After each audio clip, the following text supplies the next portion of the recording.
On this edition of High Bank Fury, I'm Roy J. Akers, the host of the show. I have Deb Williams from Auto Week magazine. I also have Jonathan Coleman. He's the communications director for Charlotte Motor Speedway. Let's get right into this particular episode. And Jonathan, one of the things that I see about Charlotte Motor Speedway, you seem to have an occasion for everybody there, from getting into the World of Outlaws, NHRA, NASCAR, and dozens of other events that keep you guys going throughout the year. Kind of brag on what kind of a year 2026 has been for Charlotte Motor Speedway.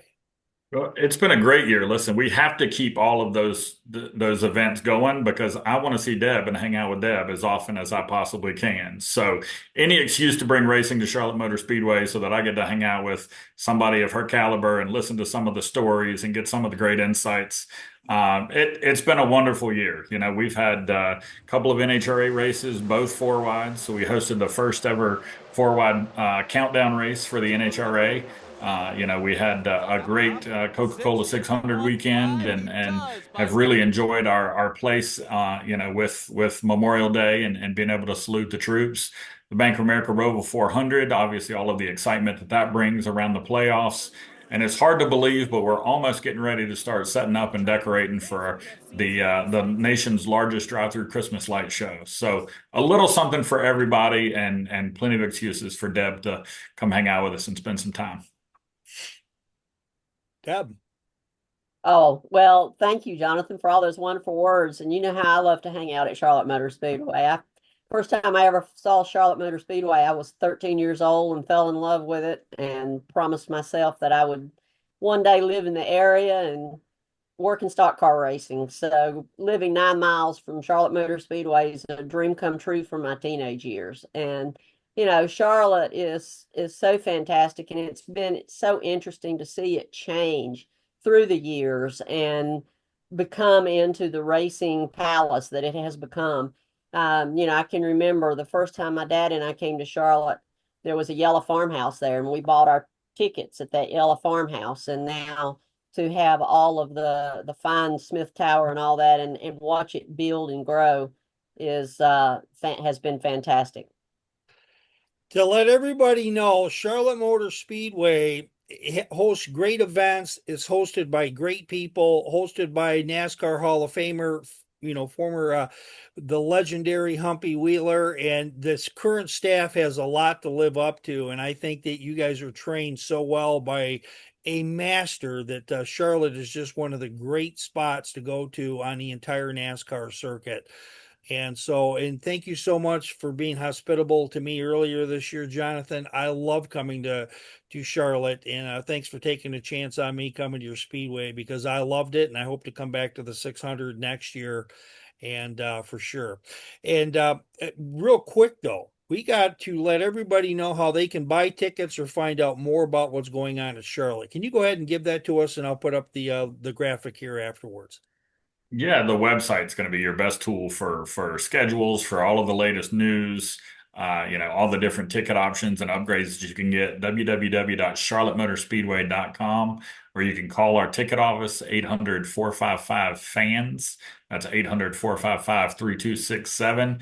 We've got some tremendous folks down there in the ticket office that can help you get a weekend squared away, whether you're looking to come camp with us, take in all the excitement of the races, get the latest upgrades, whatever you may want to do.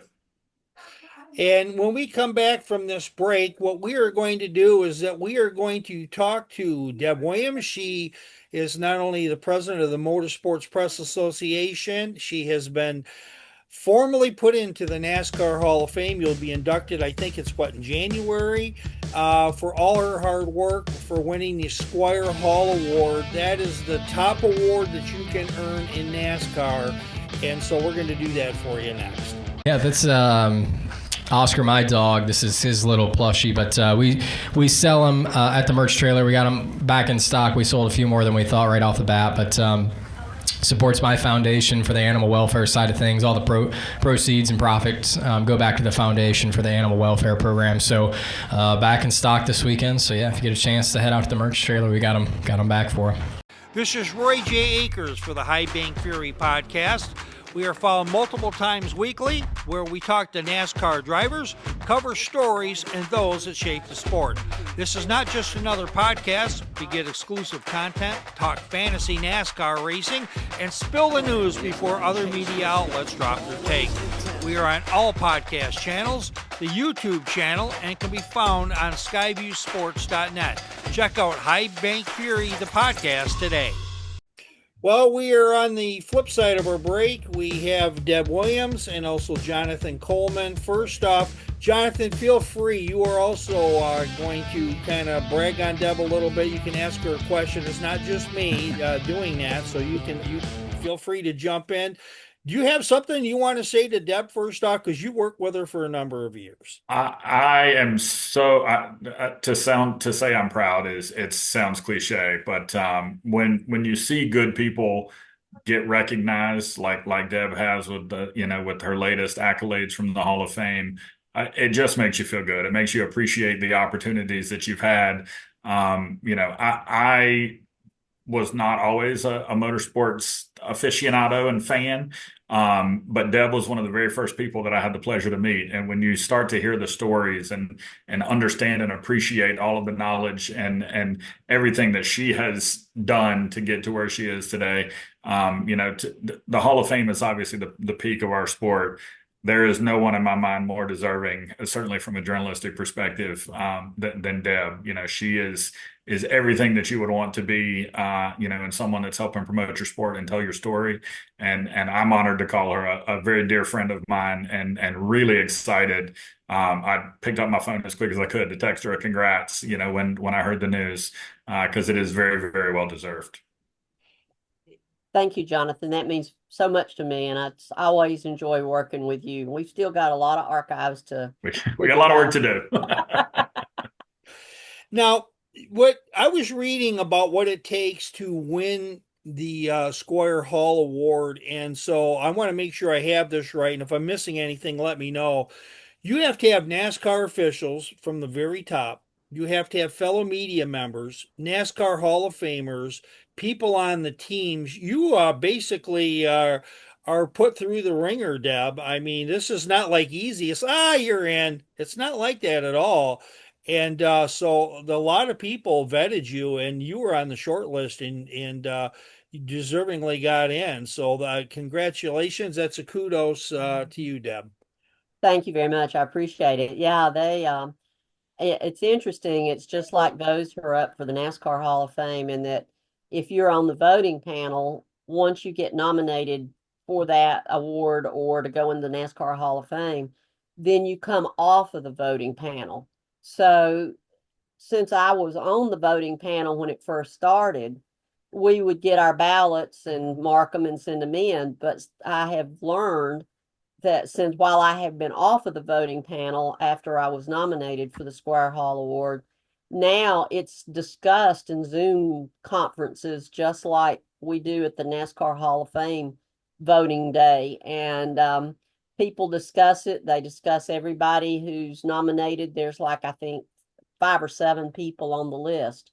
And they discussed it, and then they cast their ballots. So, I've been told who was on that call, and it was just unbelievable. And I found it very, very honored. I was very honored that Jim France wanted to tell me himself that I had was the 2026 Squire-Hall Award recipient. That is awesome, because you hear right from the people that run NASCAR. They don't pass it off to pass it off to pass it off, and then pretty soon you don't know anything. I mean, that's pretty awesome. He came down to tell you himself. When you attended your first NASCAR race, I did a little video research, and that was not the welcome you got as a woman in NASCAR. And I heard you kind of got a little bit hot, and I think you can fill in the blanks to this particular story. So you got into a NASCAR press box, and it said something there that kind of blows you away looking at it in today's day and age. Yes, actually, I had already covered races at Charlotte, Rockingham, North Wilkesboro for United Press International. And so when they sent me to Darlington to cover a 1980 race at Darlington, Southern 500, And I went to pick up my press credential, and printed on the press credential was no women allowed in pits. And the person who, Bill Kaiser, was at that time, and a fellow by the name of Jay Wells, who was working with Rockingham and then later went on to handle PR for Harry Gant in the early 1980s, was in the press box. And my Cherokee, Dutch, Irish ancestry set in, and I unleashed my temper on Jay. And he just looked at me and he said, "We're not talking about women like you. We're not talking about women like you." But that was Bill Kaiser later explained to me why that was on the press credential, but that was the last time it was on the press credential. And that was the only track where it was on the press credential. But I have had women who preceded me in the 70s at short tracks. One woman that was covering a weekly short track in the New Jersey area had to go to her doctor each week saying that she was not pregnant so that they would allow her to come into the pits. And then there were some of the tracks that had no women or dogs allowed in pits. Wow. But when I went to Darlington in 1980, that's the only time that I ever went to pick up a press credential and printed on it was no women allowed in pits.